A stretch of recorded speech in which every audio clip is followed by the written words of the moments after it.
شکریہ ادا کرتا ہوں کہ اتنی چلچلاتی دھوپ میں بھی آپ نے اپنا قیمتی وقت نکال کر آج کے اس احتجاجی جلسے میں آپ نے شرکت کی۔ میں اپنے دل کی گہرائیوں سے آپ تمام کا شکریہ ادا کرتا ہوں، اور یہ میری خوش قسمتی ہے کہ میں دوبارہ چمپارن کی اس تاریخی سرزمین پر آیا ہوں، جہاں سے ہمارے بزرگوں نے گاندھی جی کا ساتھ دے کر یہاں پر پہلے ستیاگرہ کی تحریک کا آغاز کیا تھا۔ یقیناً یہ بڑی تاریخی سرزمین ہے، اور آپ اس سرزمین پر بسنے والے بھی مجھے یقین ہے کہ بے باک ہیں، اور بے باکی آپ کی سوچ اور فکر میں بھی شامل ہے۔ میں آپ کا شکریہ ادا کرتا ہوں۔ میرے عزیز دوستوں اور بزرگوں، ہم ایسے وقت پر یہاں پر جمع ہوئے ہیں جب ہمارے پورے وطن عزیز میں ایک غم ہے اور تکلیف ہے، اور وہ غم اور تکلیف یہ ہے کہ ہم نے اپنی آنکھوں سے دیکھا کہ کس طریقے سے ہمارے پڑوسی ملک پاکستان سے آتنکوادی گھس کر آتے ہیں اور پہلگام میں ہمارے وطن عزیز کے بے قصور 26 لوگوں کی جان کو لے لیتے ہیں۔ میرے عزیز دوستوں اور بزرگوں، یہ ایسا واقعہ ہے کہ ہم تمام کو اس واقعے کی مذمت بھی کرنی چاہیے، کنڈے سے اٹھ کر، کیونکہ یہ مسئلہ کوئی سیاسی پارٹی کا نہیں ہے، راجنیتی کا مسئلہ نہیں ہے۔ یہ مسئلہ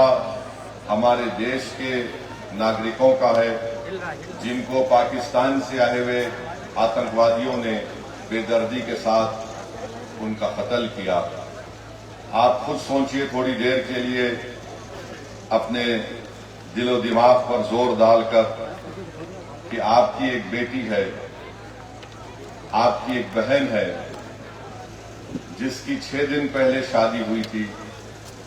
اور 6 دن کے بعد وہ اور اس کا شوہر شادی کی پہلی خوشی منانے کے لیے، جس کے اس کے ہاتھوں سے مہندی بھی نہیں اتری ہوگی، وہ جاتی ہے اور اس کی آنکھوں کے سامنے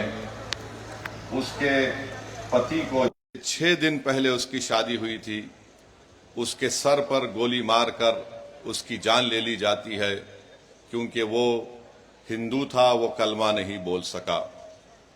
آپ اپنے دل و دماغ پر زور ڈال کر سوچئے کہ ہماری ایک بیٹی ہے جس کی 2 مہینے پہلے شادی ہوئی، اور وہ 2 مہینے کی شادی کے بعد جب پہلگام میں بیسرن میڈوز کو جاتی ہے، تو وہاں پر بھی اس کے آنکھوں کے سامنے اس کی پتی کو اس کے سر پر گولی مار دی جاتی ہے، اور وہ بیوہ ہماری بیٹی یہ کہتی ہے کہ جب میرے پتی کو گولی ماری گئی تو میں اس کے چہرے کو بھی نہیں دیکھ سکی برابر۔ تو میرے عزیز دوستوں اور بزرگوں، ہم تمام کو اس دہشت گردی آتنکوادی کی مذمت کرنا ہے، اور یاد رکھیے کہ 19ویں صدی کے آغاز پر 2 ملک مذہب کے نام پر بنائے گئے تھے، اور آج میں ذمہ داری کے ساتھ کہہ رہا ہوں کہ 75-80 سال کے بعد یہ دونوں ملک ناکام سٹیٹ ہیں، فیلڈ سٹیٹ ہیں۔ ایک کا نام پاکستان ہے، دوسرے کا نام اسرائیل ہے۔ یہ دونوں بھی مذہب کی بنیاد پر بنائے گئے تھے۔ ایک یہ کہہ کر بھارت کو توڑا گیا کہ مسلمانوں کا الگ ملک ہوگا، اور ایک ملک کو یہ کہہ کر عربوں کی زمین چھینی گئی کہ یہاں پر ہم یہودیوں کا ملک بنائیں گے۔ انہوں نے یہودیوں کا ملک نہیں بنایا، بلکہ زائنزم کی آئیڈیالوجی کو آگے بڑھانے کے لیے ملک بنایا۔ یہ دونوں ممالک